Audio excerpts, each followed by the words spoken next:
vai começar a arrebentar. Aí a gente tem que colocar a tampa, né? Porque senão a pipoca vai... Tá aqui a tampa. É, tá aqui a tampa. Não, deixa eu colocar. Calma, ainda não. Pousa a tampa. Como é que é o sinal de pipoca?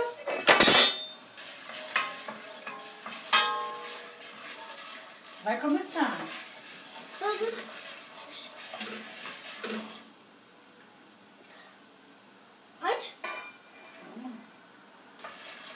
Ó, pode pôr. Agora é com a mamãe.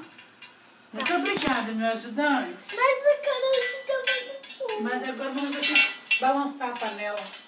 Agora tem que ser a mamãe, tá bom? Tá. E depois eu posso colocar o sal? Pode. Aí. Você vai ser cozinheiro, meu filho?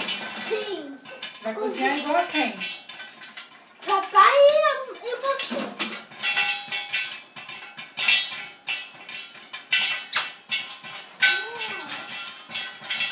Vai. Leva a cadeira, esse cadinho. Não, deixa aqui pra eu pegar o milho. Entendeu? Aí eu vou abrir ali e tentar pegar o milho. Deixa eu colocar aqui. Pronto. Posso pegar? Pode. Abrir já. Eita, lá no fundo.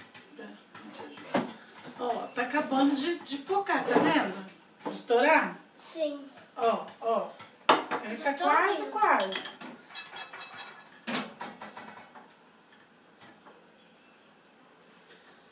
Você lavou a mão? Ainda não. Depois chegou da escola? É. Tá suja? Tá. Ai! Vou lavar. Vou lavar. Mas espera, tá? Eu vou virar, tá?